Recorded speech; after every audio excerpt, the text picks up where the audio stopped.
Okay, here we are today. We're lucky to have both in this chat on our Zoom call here and in the Baltimore community, Dr. Naor Bar Zeev, who is a associate professor of infectious diseases and in the Division of Global Disease Epidemiology and Control at Johns Hopkins University, specializes primarily in vaccine development and immunization, mostly in children. He's also an expert in epidemiology, tropical medicine, and other very important diseases, although none of those are interesting to people at this time because everybody only cares about COVID. So Dr. Bar Zeev, thank you for this. We're going to try to get this out to the Baltimore community. We're very lucky to have you. Thank you. We're glad to be here. Okay. So the first question, so I figure since you're an expert on vaccination, and I think that, there's been a lot of bad news coming up, but everybody is waiting for the party, the vaccine party. Now, obviously, the party is going to be once we're all immune, but the vaccine is this big ray of hope for all of us. But the first question is, before we get to what a vaccine does, what makes someone immune to a virus? Like, how do you become immune to a virus, especially the coronaviruses? Well, the immune system learns by exposure. That's the wisdom of the immune system. And by encountering a pathogen for the first time, then the immune system learns to recognize it, usually through its surface proteins. By doing that, the cells of the immune system develop, the receptors are selected, and then they're released into the bloodstream and are free-floating and known as antibodies. And generally, with most viruses, first exposure to a virus will lead to a robust immune response. Some viruses will lead to a lifelong immune response, or close to lifelong. Measles is a good example of that. But even with measles, we know that, certainly with measles vaccination, we now know that really you need 2 doses to generate a strong, robust, and long-lasting immune response. And the cohort of people my age, born in the 70s, often only got one vaccine, and we saw a year ago when there was the measles outbreak, Lorraine, where a worker on El Al, a woman who was exposed on a flight, lost her life, Lorraine, sadly to measles, having been vaccinated, but she had a single dose. So we know that through vaccination and sometimes also through natural infection, you actually need to be exposed more than once to develop a robust immune response. I sometimes use as an analogy, if you learn times tables, you've got to learn them again and again and again before you really know them. As a kid, and the same thing as an adult, you can't compare somebody who did Chazara 100 times with somebody who did it 101 times. And it's the same thing for the immune system. The more we get exposed to pathogens, the more the immune system learns and becomes robust and develops a more avid, a more efficient, and a stronger immune response. In that regard, people who advocate for ongoing exposure to the outside world are correct. We don't want to live in a sterile bubble. We want to be exposed to organisms in the world which are part of the natural environment. The problem arises when there's a highly pathogenic one that causes disease, particularly one that causes severe disease in people who are more vulnerable. In that situation, we really don't want to be exposing ourselves to that, or we want to at least be limiting transmission in the community so that vulnerable people don't get injured. So, that's the purpose of vaccination. Very often vaccination requires more than a single dose. And sometimes natural exposure to wild type infection also requires more than a single dose until immunity develops. So the vaccines then, what are the vaccines? For people, there's some people out there that don't understand how vaccines work at all. Are the vaccines, are you giving people the virus, or are you giving people pieces of the virus, and how does that work? Well, most of the vaccines that for COVID, most of the COVID vaccines that are in development now don't use the virus directly. They don't use it at all. There's one vaccine that's entering phase 3 trials where they're trialing it in humans, which uses a killed vaccine. So they take the SARS-2 coronavirus and they kill it using a chemical method, and then they inject it, and it leads to a generalized immune response. But because it's a killed vaccine, it doesn't cause disease. In 1955, there was a polio vaccine like that wasn't properly killed, called the Qatar incident, and it led to cases of polio. But ever since that time, the mechanisms for killing of organisms for kill vaccines has been improved, and we haven't had an incident like that, as far as I'm aware, since 1955. So that's a very safe method. But all of the other vaccines, and there are many others that are in development, don't use the coronavirus at all. They use either artificially produced proteins that mimic the binding domain on the spike protein on the surface of the coronavirus, or they use artificially constructed RNA molecules that, when they enter the human body, are expressed to form the protein in the human body that is a mimic of the SARS coronavirus protein. The immune system recognizes that, and the immune system mounts an immune response. So we're not actually exposing anybody to live coronavirus in order to generate an immune response. Other older vaccines do sometimes use live attenuated organisms, and one of the types of seasonal flu vaccine, for example, is like that, where we weaken the pathogen and expose the body to a live version of it. But for coronavirus, that's not the case. None of them are using that technology that way. So essentially, you're giving the body a piece of the virus or something similar to trick it into thinking it's infected, but not really infecting, Correct. and then it develops all the mechanisms to prevent. So then what happens then for somebody, let's say somebody who's had a viral infection or got a vaccine, and then maybe a year later, they get exposed to that again. What then happens? Well, in the normal course of events, after immunization, the body has enough of these circulating antibodies ongoing in the body. Even if they wane over time, there's an arm of the immune system called T cells that are long-lived, so-called memory T cells. Some of them we keep in our bone marrow, some of them we keep in our spleen, which is there on the left side under the ribs. And when the body encounters the pathogen again, it's already got an early recognition system. It immediately ramps up the production of these antibodies, expresses them very rapidly, and eradicates, hopefully, the invading pathogen before it has the chance to cause substantial disease. That's the aim of a vaccine. Now, it's important to say that some vaccines can prevent infection altogether. So, you encounter the pathogen and it just doesn't it gets into your body, but gets immediately eradicated. Some vaccines don't do that. They let you get infected, but they prevent you from getting severe disease from that infection. And that has some relevance in terms of public policy, because what it means is that if I can give a vaccine now for COVID that reduces disease, but if it allows ongoing transmission and infection, then the way we deploy it and the way we use it might have very different ramifications. We might need to use it to protect the vulnerable rather than to use it to protect or to prevent transmission in the community. So really the way in which these new vaccines will work and what they'll be able to achieve, what we will learn out of the clinical trials, what we will need to learn after the clinical trials, will really help us to know how to best deploy them in order to achieve the maximum good out of these vaccines. So if somebody who has an infection or a vaccine, then they develop antibodies, and those antibodies protect them from a future infection. So doesn't that mean that we should just be able to check people's antibodies levels for SARS-CoV-2? And then if they have antibodies, they should be protected. That's something that a lot of people think. And why is that true, or why is that not true? So there's a few things to say about that. The first thing is that at the moment, we don't know what level of antibodies are protective against infection. Just because somebody has antibodies, it doesn't mean that those are the antibodies that will protect them. For example, if I am exposed to the spike protein on a coronavirus and I develop antibodies against that spike protein, I might at the same time develop antibodies against other parts of the virus as well. To give you an example, if I come at you with a fist in the air about to punch you in the face, not that I would, God forbid, right?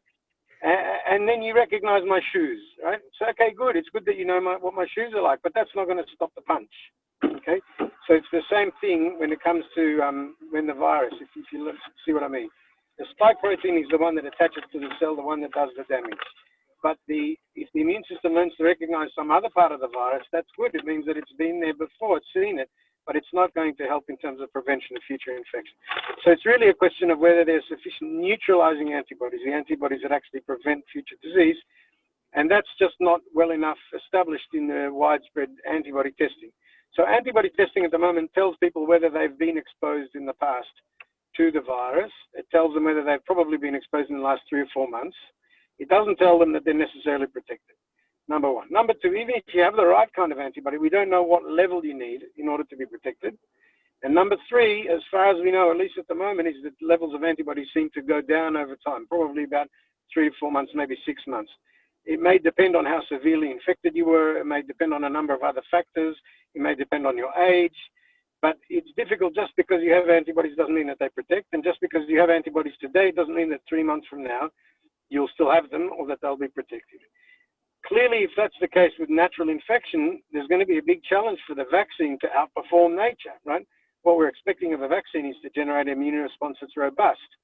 And the furthest vaccine trial information that we have so far is 56 days from the Oxford AstraZeneca trial. We don't have very much longevity data because the trials are all happening at the moment, right? So we haven't had enough time. It feels like it's been years, but it hasn't been that long. I know. Exactly, that's true. It's been the longest 10 years since January. But you know, if we have a really effective vaccine and it's fantastic, but it runs out after 4 months, 6 months, that's really difficult because how are you going to deploy that en masse, you know, en masse to the whole world? You're talking about billions of doses every 6 months. I mean, it's not feasible. So these are really important questions we still don't know. Okay. And we'll hopefully know them as time goes on. So then, okay, so switching gears then, the process of developing a vaccine, what are the steps in the process? So let's say we'll start from the beginning. I'm sure somebody in a lab figures out the genetic makeup, the chemical makeup of the virus, and then they say, okay, now we can make something that attacks that. And they create a vaccine. Then what do? How do they test it? Yeah, so I mean, this has been one of the fastest vaccine development processes that we've ever had before. The Chinese released the genetic code of the virus, you know, within weeks of it first being recognized. Immediately, vaccine work was commenced. In fact, vaccine work was already commencing on this long before, because if you might remember, there was the SARS event that occurred in 2003, and then there was the MERS, Middle Eastern respiratory virus, which is also coronavirus, in 2012. And so vaccines were in development already for those viruses as well, except that that process was stopped because the virus transmission was able to be curtailed and stopped by just public health measures. It didn't become a pandemic. It threatened to, but it didn't. So further work on the vaccine wasn't funded. But the platforms were originally developed then. They were obviously kick-started now with the new pandemic. And initially there was some, as you say, some basic laboratory work, some stereochemistry and other things to get the structure of the molecule that you want to get with the vaccine. Then we went with vaccine platforms, quite a range of them, some new, some old, in order to understand how best to have a vaccine. Then there were animal studies. And then once we showed that in animal studies, the vaccines were well tolerated by the animals and were mounted an immune response, then it's critical to move to humans, because just because an animal does it doesn't mean that a human being will do it. So there were phase 1 studies and phase 2 studies. Phase 1 and 2 studies look for safety in a small number of people, and they look for an immune response. And the results of those trials were good. They were very, positive and optimistic, but they didn't prove that the vaccines reduced disease. That can only come from so-called phase 3 studies. Now, phase 3 studies might be 10,000 people, usually 12,000, 15,000. These studies are in the order now of about 30 to 40,000. Partly that's because we want to demonstrate safety in more numbers. Partly it's because we want to have more confidence around the efficacy estimates. Partly it's because we want to look at subgroups specifically. We want to look at how well it works in the elderly, or how well it works in African-American groups or others that we know are at high risk. So that's why we're having each of these trials is about 30 to 40,000 people. So at the end of it, we'll probably have about 100 to 150,000 people. Now that's pretty good safety data, but it's clearly not going to tell us things that are extremely rare. If something happens 1 in 100,000 and the total people in the trial were 150,000, let's say half of them got placebo, so 75,000 got vaccine. So it's not going to tell me necessarily of something that happens 1 in 100,000. So we're really going to have to rely on post-vaccine, post-licensure trial studies of safety that go on beyond phase 3. And very rarely vaccines have had to be withdrawn in those circumstances, but that's pretty rare. But it can happen. So the community needs to be aware of that. Okay, so then, so all these steps, so they're studying these in hundreds of thousands of people to make sure they're safe, and then they're studying them in people afterwards for probably, I'm guessing, several years. And now, how is this process aside? I mean, it sounds a little scary, but how is this process going to be able to be kept safe when it's so, when it's so fast? It seems like warp speed is a bit too fast. Maybe unless you're on Star Trek, it's okay. But like with the vaccine, how do we know? What about warp speed or the speed is going to be sure that it's safe, even though it's fast at the same time? So the recruitment of the recruitment of people to the trial and the actual phases of the trial are not sped up. You recruit people to the trial. If you've got enough money, you can recruit a large number quickly. It doesn't, if I recruit the same number of people over 2 months or over 6 months, I can move on faster if I've got more money, I've got more teams, I've got more recruiters, then I can recruit more people more quickly. Usually vaccine trials take a very long time because of their limited resources. I've got a team of 10 people and they just need to recruit all the time, and there's a limit to how much they can do. But if I've got 100 people, I've got 10 teams, and if I go to places where the disease is very prevalent, it's common, it's a hot spot, whatever, and I recruit lots of people and I see events occurring quickly, then I can get a trial done quickly. It's not that the speed of the trial isn't what the issue, it's the size of the trial that's the issue. So if I have a disease that's rare and it takes ages, I see a few of them a year, then the trial for that will take many years because I need many events. So the warp speed isn't really got to do with making anything shorter. A couple of things are made shorter. The steps are somewhat overlapped. We don't do a phase 1, then sit back and review the data and wait for the public holidays and not look at it over the weekend, and then finally give approval to phase 2. And that all happens very slowly, 10, 15 years usually in a normal development of a vaccine. Now people are working very long hours, very hard. There's no weekends in a pandemic, blah, blah, blah. And the licensure bodies are right from the beginning involved in the study design. It's not that there's a company that invests shareholder money and does this and then comes afterwards to the regulator and the regulator says, go back to the drawing board, because it's too much to lose then this time. So the regulators already from the outset have said, we want the trials to look like this. And then the companies do that, then they don't have to be sent back to the drawing board, hopefully. So that's there's lots of dead space and time and extra, that can be shortened to make things faster. But the trials are still going to be the same size. In fact, they're bigger than usual, these trials. They're about double the size of normal vaccine trials. Yeah. So in many ways, this vaccine will probably be more scrutinized and safer potentially. I mean, when we say give the vaccine, there's been a lot more behind that than usual, right? There's a lot more scrutiny than usual, maybe, because not only do you have the universities and the companies and the government, but you have every single news outlet in the world, and everybody is looking on this like it's so important.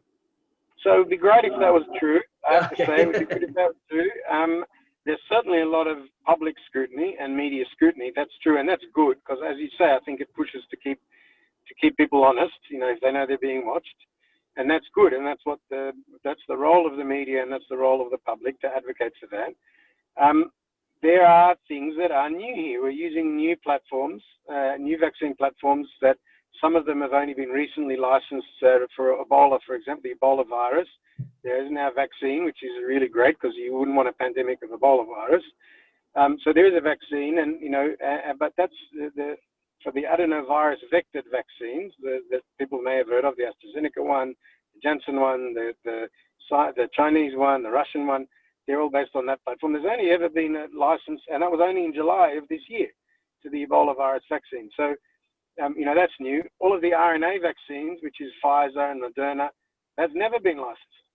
So, we don't have a lot of experience with these vaccines. That's a fact. I mean, this pandemic, like the Second World War, apart from all the devastation and terrible things, and of course, what we experience as a people, but as a result, we have antibiotics. As a result, we have nylon. As a result, we have all these technologies that occur in a time of war. There will be new technologies in vaccinology that arise out of this event. And some of them might be excellent going into the future. They might give us a whole new armamentarium. But we have less experience with them. The BCG vaccine, which has been in use since 1912, and has been given to billions and billions of doses. That's for tuberculosis. That's for tuberculosis, which is not routinely given in the US anymore. but is given around the world, we know that that's safe. We've got years and years and billions of doses of experience. We know what it does. We know the harms that it can cause also, and we know how to quantify them. We don't yet have that experience with these new vaccines. So that's why I'm emphasizing so much the importance of ongoing safety surveillance post-licensure, both short-term and long-term. The clinical trials will achieve licensure after their initial results, but they will continue at least for 2 years. We are talking about achieving licensure potentially at least before the end of this year, maybe early next year for some of them. But that's not the end of the phase 3s. They're going to continue out to at least 2 years.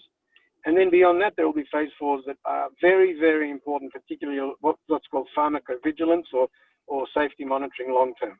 And, there have been cases I alluded to before, there have been cases where vaccines have been withdrawn because of safety concerns, sometimes ethically dubiously so. Maybe they might be causing harm, but they might be their benefit might very much outweigh the harm.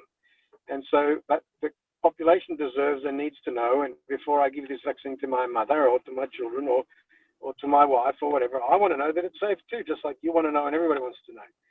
So it's a question of accumulating safety information, having the systems in place to monitor safety, even after licensure. Because you're not going to know rare events until you start to give the vaccine widely. That's the irony of it. So what you want to know is as robust safety data as you can. If there's any signal, then you need to be cautious. But if the signals are good, you go ahead, but you monitor the whole time. That's how things progress. Fortunately or unfortunately, depending on how you look at it, the video we did was a little bit long, so we decided to break it at this point. This will be the end of part 1, and then we'll come back with part 2 at a later time.